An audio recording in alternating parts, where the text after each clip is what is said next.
Je vais vous dire, je suis allé au Barça. Le Barça, ils avaient Ronaldinho, mais ils étaient deuxième. Je suis arrivé, j'ai convaincu les gars qu'on pouvait être meilleur, et on est devenu meilleur. On a gagné championnat, coupe, l'année d'après, on a tout raflé. Donc, pour vous dire, j'ai fait pareil quand j'étais à Majorque. J'étais quand même capitaine de Majorque pendant 2-3 ans. J'avais une vingtaine d'années. Donc, on ne va pas dire que Eto'o, c'est pas un leader, c'est pas un bon capitaine, parce que ça ne me surprend pas. J'étais capitaine du Barça. Je suis allé à l'Inter. Inter qui n'avait pas toutes ces stars, ou qui avait quelques, parce que je vois Snyder et puis Materazzi et quelques. J'ai réuni tout le monde, j'ai dit, les mecs, j'ai joué sur le côté gauche. Ça veut dire, je disais aux gars, écoutez, on peut être une star, mais l'intérêt, c'est l'intérêt du groupe. Si au final, on gagne tous, on perd tous. Voilà le message que j'ai toujours voulu faire passer. Et j'ai fait pareil à l'équipe nationale. Je veux vous dire, moi, Eto'o, tout le monde sait que je sais marquer de but. Et si je voulais être égoïste, je peux dire à n'importe quel entraîneur, parce que mon passé parle en ma faveur. Je veux jouer avant-centre. Vous faites ce que vous voulez, monsieur, mais vous mettez une équipe pour que je joue avant-centre. J'ai joué sur le côté pour faire briller des coéquipiers comme Webo et d'autres. Parce que on n'avait pas ce joueur qui donnait ces ballons-là. J'ai joué, on a gagné des matchs. D'autres, on a perdu. Mais quand on perdait, on disait toujours, Eto'o a joué sur le côté. Donc vous êtes humble, Eto'o. Je ne veux pas le dire, mais je crois que les faits sont là et les faits parlent en ma faveur sur la personne que je suis, réellement. C'est un véritable paradoxe. Samuel passe pour, visiblement, j'en vois bien le bout dans les questions, pour quelqu'un d'extraordinairement individualiste.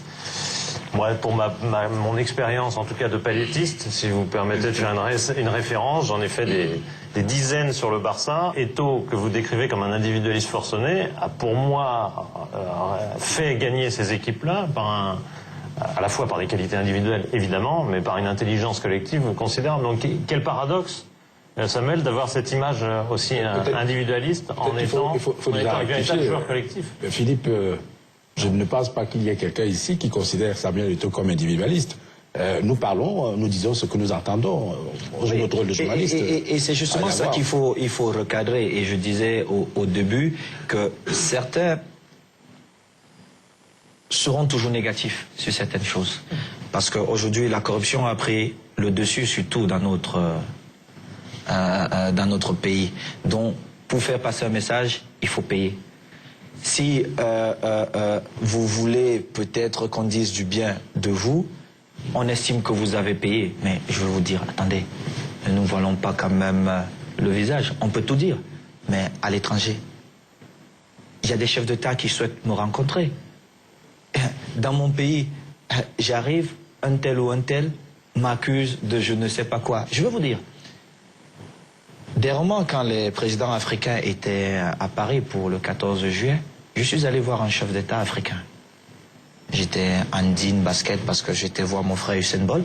Et j'ai trouvé 2 compatriotes camerounais qui étaient en train de dire tout et n'importe quoi. Pourtant, ils n'ont pas vécu cette aventure. Mais ils se basaient sur ce qu'un tel a pu raconter, un tel a pu raconter. J'ai dit, mais mes frères, vous n'étiez même pas là.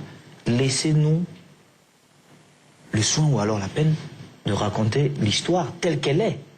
Et le problème aussi, c'est que on trouve toujours le moyen de ne pas tout dire. Et c'est ce que je demande au président de la FECAFOOT et au ministre. Il faut que les choses changent.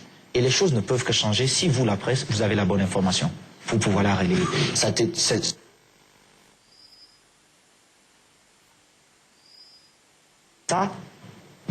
forcément, les gens ne viendront pas dire, même s'ils veulent dire que Eto'o a fait ceci, ça n'aura pas de poids.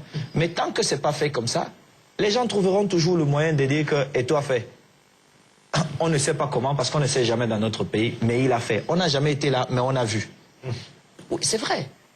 Donc, je suis souvent froid sur certaines choses et très dur, souvent avec des frères journalistes. Très très dur. Il y a un qui me rappelait la dernière fois. Alain Maurice me dit, je me rappelle la fois où on a dit que Rigobert était vieux et qu'il ne méritait plus jouer à l'équipe nationale. Tu es sorti, tu as bondi. Je dis, mais attendez, quelqu'un qui a servi notre pays. En Italie, je joue avec des mecs qui ont 37, 38 ans. Ils sont respectés. Je ne comprends pas pourquoi la vieillesse doit être un problème dans notre pays. Est-ce qu'il peut jouer ou pas? C'est la question. Il ne faut pas éviter le débat. Le débat, il ne faut pas trouver d'autres questions. Non, le débat, est-ce qu'il est capable? S'il est capable, alors il est là. S'il n'est pas capable, à côté. Est-ce que vous avez jamais eu le sentiment que Paul Le Guen avait un faible pour vous? Un faible pour moi, ça veut dire que tous les entraîneurs ont un faible pour moi, là. Celui-là particulièrement, non? Mais je crois que quand vous arrivez dans un pays comme le Cameroun, je reviens en arrière, quel entraîneur pouvait se passer de Roger Mila? Quel entraîneur? Nous, le peuple, nous avons rappelé à certains entraîneurs que... Ceux qui veulent réussir, ils prennent des grands joueurs. que M. Mila est incontournable parce que nous savions de quoi il était capable. En 90, M. Mila part d'où pour arriver et nous a fait rêver au final? Mais si ça ne dépendait que de l'entraîneur, il avait d'autres idées. Et c'est pareil, quand un entraîneur arrive au Cameroun, il dit, OK, le football camerounais aujourd'hui, c'est quoi? On parle d'abord des taux. On peut chercher les débats, un tel ou un tel. Mais quand on parle football camerounais aujourd'hui, ceux qui sont en activité, même vous, mes frères, on dit Eto'o. Il ne faut pas se cacher parce que c'est ça le problème. Quand on commence à chercher à contourner le débat, on crée des problèmes là où il n'y en a pas. C'est ça. Donc quand un entraîneur arrive, comme M. Paul, il me donne le respect que je mérite, le respect que j'ai en club. Et en club, il n'y a pas de débat, je vais vous dire. On perd face à la Hollande, mais dans les vestiaires, les joueurs hollandais voulaient le maillot de qui? D'Eto'o.